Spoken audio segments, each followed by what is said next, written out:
मैं अपनी ओर से इस निर्णय का स्वागत करता हूं, अभिनंदन करता हूं, मध्य प्रदेश वासियों को बधाई भी देता हूं। शाला का पूरा परिसर है वो राजा भोज द्वारा बनाया गया था।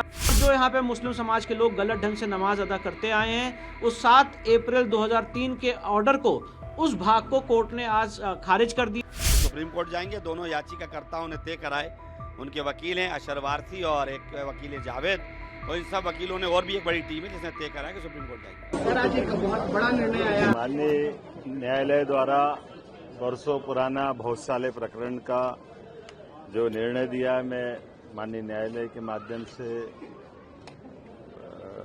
सभी समाजजनों को न्यायालय के निर्णय के माध्यम से जो हम सबका हमारी परंपरा भी है कि हम न्यायालय के निर्णय के आधार पर इस बात का प्रसन्नता भी व्यक्त करता हूं कि न्यायालय ने माना कि हाँ, ये भोजशाला का स्थान था जहां राजा भोज ने मां वाग्देवी के स्थान के माध्यम से इस स्थान की महत्ता को विकसित किया था।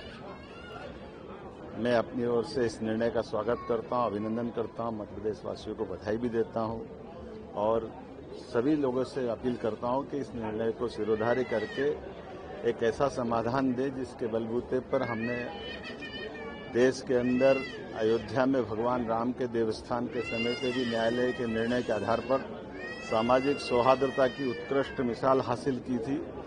उसी परंपरा में मध्य प्रदेश भी एक दूसरा स्थान बन सकता है जब हम अपने इस समाधान के बलबूते पर न्यायालय के निर्णय के आधार पर हम अपने लिए इस निर्णय को सिरोधार्य करके एक स्थायी समाधान हमेशा परस्पर आपसी भाईचारे का बनाएं। सर, आज बहुप्रतीक्षित धार भोजशाला मामले में फैसला आया है। किस तरह का ये फैसला था, कितने दिन की सुनवाई हुई, कब का ये आप लोगों ने पिटीशन लगाई थी और कितनी कुल याचिकाएं लगाई? देखिए, मुझे याद है कि जब इस याचिका को हमने लगाया था और इस मामले में नोटिस जारी हुआ था, तब आपसे रूबरू हुए थे, मुलाकात हुई थी।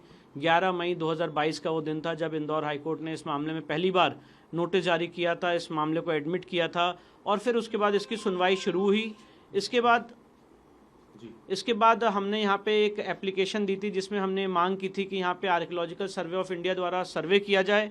उस एप्लीकेशन पे ऑनरेबल जस्टिस धर्माधिकारी साहब की खंडपीठ ने उस एप्लीकेशन को अलाउ किया था 11 मार्च 2024 को और उसके बाद यहाँ पे 98 डेज का एएसआई का सर्वे हुआ।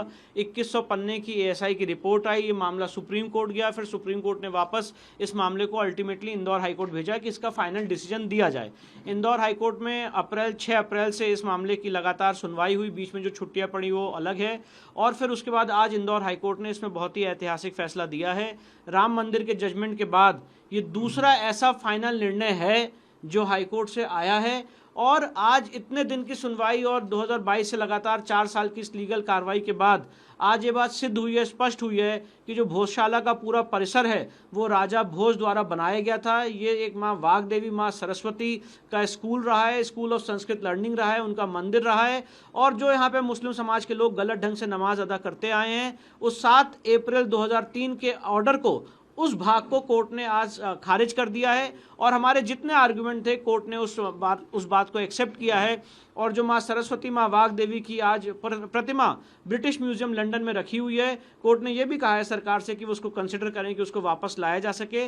साथ ही साथ अगर कोर्ट ने मुस्लिम पक्ष को ये लिबर्टी दी है कि अगर वो सरकार के सामने प्रत्यावेदन देते हैं नमाज के लिए और मस्जिद के लिए ऑल्टरनेट लैंड का, तो सरकार उसको कंसिडर करेगी धार क्षेत्र के अंदर। सर, मुस्लिम पक्ष ने धार कोर्ट में भी सिविल सूट लगाया था जी, उसका कोई देखिए औचित्य नहीं होता है क्योंकि सिविल सूट से आप हाईकोर्ट की प्रोसीडिंग्स को बाधित नहीं कर सकते, ना प्रतिबंधित होती हैं। ये रिट जुडिक्शन है और इसमें जो आर्कियोलॉजिकल सर्वे ऑफ इंडिया का एक्शन था 7 अप्रैल 2003 का, वो अंडर चैलेंज था। इसलिए सिविल सूट फाइल करने से हाईकोर्ट की जो अधिकार हैं, हाईकोर्ट की जो पावर्स हैं, वो खत्म नहीं होती। मुस्लिम पक्ष ने फैसला आने से पहले कहा था कि अगर उनके खिलाफ फैसला आता है तो वो सुप्रीम कोर्ट या बिल्कुल सुप्रीम कोर्ट वो जाएं, उनका अधिकार है और सुप्रीम कोर्ट में उनका स्वागत हम लोग भी वहाँ पे करेंगे और वहाँ पे हम लोग भी सुप्रीम कोर्ट में मौजूद रहेंगे और अपनी बातें कोर्ट के सामने सुप्रीम कोर्ट में भी तर्क के आधार पर जैसे हाई कोर्ट में रखी वहाँ पे भी लड़े। माननीय न्यायालय साक्ष्य पर चलते हैं और ये बहुत प्रसन्नता का विषय है कि एक बहुत बड़ा फैसला मध्य प्रदेश न्यायालय ने सुनाया है। इसके लिए मैं बहुत बहुत शुभकामना देती हूँ और जो इसके पक्ष में मुकदमा लड़ते रहे उनको भी बहुत बहुत आभार।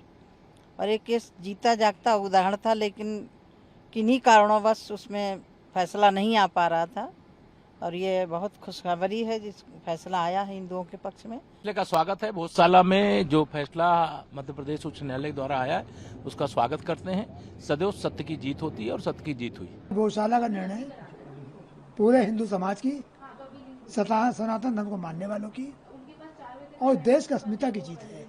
जीत किसी व्यक्ति की नहीं है, किसी खास लोगों की नहीं है, उन सारे लोगों की है जो देश में सनातन परंपरा को लागू करना चाहते हैं, जो अन्याय को मिटाना चाहते हैं और जो मंदिर 10,000, 20,000, 30,000 जो भी मंदिर तोड़कर मस्जिदें बनाई गई हैं उनको वापस देने का और भी रास्ता खुल गया है। यह निश्चय ही एक ऐतिहासिक फैसला है। धार की भोजशाला एक हिंदू मंदिर है और इसके स्थान की प्रकृति हमेशा से हिंदू मंदिर की रही है। 1947 में रही थी और इन सब चीज़ों का विचार करके न्यायालय ने निर्णय दिया है कि ये स्थान हिंदू मंदिर है, हिंदुओं को इसमें पूजा अर्चना निरंतर करते रहने का अधिकार मिला है। यह तो ठीक है कि न्यायालय ने मुसलमानों के हितों का भी विचार किया है और अनुशंसा की है कि वो चाहें तो राज्य सरकार से उसी जिले में मस्जिद की भूमि मांग सकते हैं। दोनों का ध्यान रखा गया है। पूरी प्रक्रिया होने के बाद फैसला आया है। एक तकनीकी विषय था ये तय करना कि यह मंदिर है या मस्जिद। जो सबसे बड़ी विशेषज्ञ संस्था भारत की है, उस ASI ने इसका परीक्षण किया, अपनी रिपोर्ट बनाई। रिपोर्ट कोर्ट के सामने रखी गई। कोर्ट ने उसकी प्रतियां करा करके सब पक्षों को दी, अध्ययन का समय दिया, इसके बारे में पूरी बहस सुनी, फिर वह स्वयं जाकर के उस भवन को देख कर आए।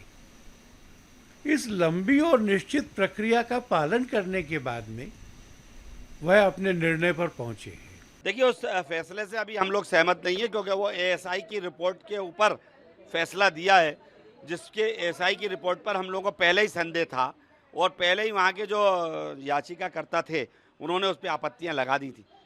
उसी बेस को बनाते हुए न्यायालय ने फैसला दिया। हम लोग सुप्रीम कोर्ट जाएंगे। दोनों याचिकाकर्ताओं ने तय कराए, उनके वकील हैं अशर वारसी और एक वकील है जावेद, और इन सब वकीलों ने और भी एक बड़ी टीम है जिसने तय कराया कि सुप्रीम कोर्ट जाएंगे। प्रभातखबर.com, विश्वास वही, रफ्तार नहीं।